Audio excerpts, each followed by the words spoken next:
Assalamualaikum warahmatullahi wabarakatuh. Bismillahirrahmanirrahim.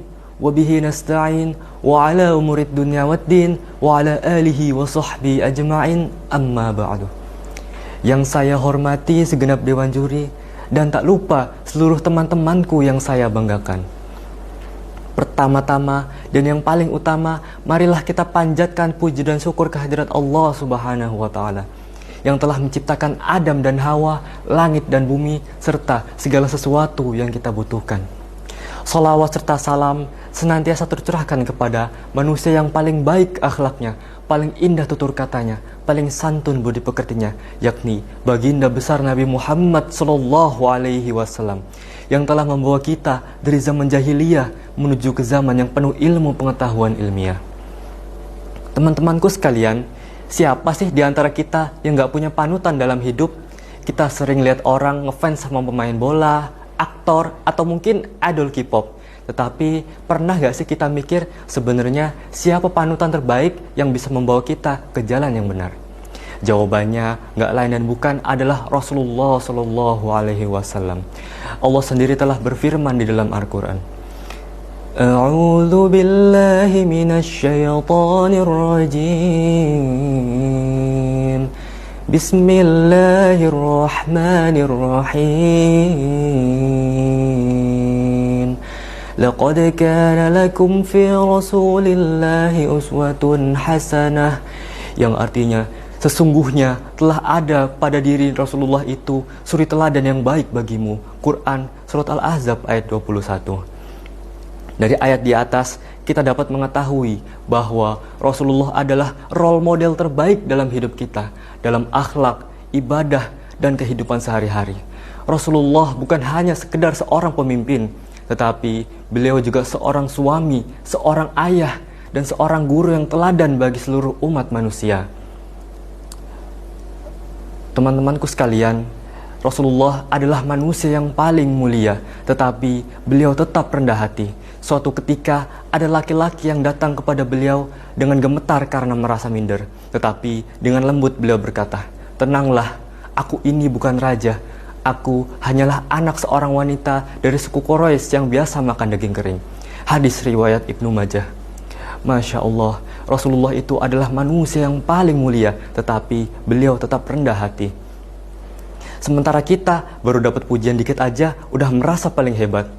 Kalau baru viral sedikit aja udah merasa jadi orang yang paling penting.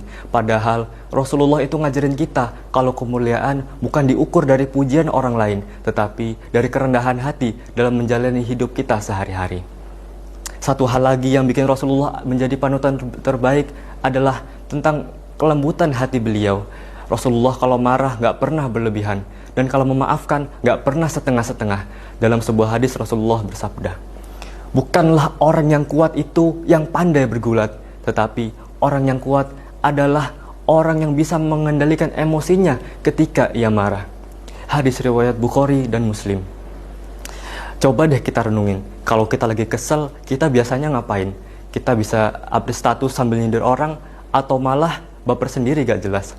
Padahal Rasulullah ngajarin buat kita sabar dan penuh kasih sayang. Kuat itu bukan cuma soal fisik atau sekedar menang dalam adu mulut, tetapi kuat itu tentang bagaimana kita mengendalikan emosi ketika kita marah. Meneladani Rasulullah bukan hanya dalam urusan ibadah, tetapi juga dalam keseharian kita. Rasulullah itu suka bercanda, tetapi tetap sopan dan gak menyakiti orang lain. Pernah suatu ketika ada seorang nenek yang datang kepada Rasulullah dan bertanya, "Ya Rasulullah, apakah ada nenek-nenek di surga?" Rasulullah tersenyum dan berkata, "Di dalam surga tidak ada nenek-nenek." Kemudian nenek itu pun terkejut, tetapi Rasulullah melanjutkan, "Karena di dalam surga mereka akan dikembalikan dalam keadaan muda lalu dimasukkan ke surga." Masya Allah, lihat kan teman-teman, Rasulullah itu bercanda tetapi tetap bikin hati adem dan gak menyakiti hati orang lain. Sementara kita kalau bercanda kadang menyakiti orang lain. Kita biasa bercanda tentang fisik orang atau malah ngeledek kelemahan orang lain. Padahal Rasulullah ngajarin kita kalau bercanda itu boleh, tapi gak boleh menyakiti perasaan orang lain. Lalu Rasulullah juga memaafkan Pernah suatu ketika saat beliau berada di Taif, beliau dilempar batu oleh penduduk Taif sampai berdarah-darah. Bahkan malaikat menawarkan untuk menghancurkan kota itu. Tetapi apa yang beliau lakukan?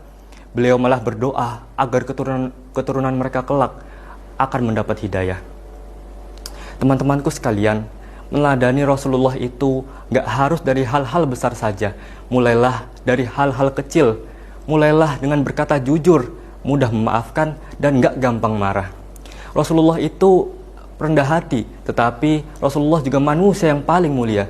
Maka dari itu kita bisa meneladani beliau dengan tetap rendah hati walaupun kita merasa punya kelebihan. Lalu Rasulullah juga memaafkan bahkan orang yang telah menyakitinya. Maka dari itu kita bisa meneladani ini dengan memaafkan kesalahan orang lain. Dan yang paling penting teman-temanku sekalian, mari kita buktikan cinta kita kepada Rasulullah dengan perbuatan. Jangan cuma bilang cinta, tapi aksinya tidak ada. Cinta itu gak cuma soal ucapan, tetapi tentang bagaimana kita menjalani hidup dengan meneladani akhlak beliau. Maka dari itu, kita sebagai umatnya, semoga kita bisa mencintai beliau dan mengikuti jejak Rasulullah. Amin, amin, ya rabbal alamin. Yang benar datangnya dari Allah, dan yang salah atas kekhilafan saya. Wabillahi taufiq wal hidayah. Wassalamualaikum warahmatullahi wabarakatuh.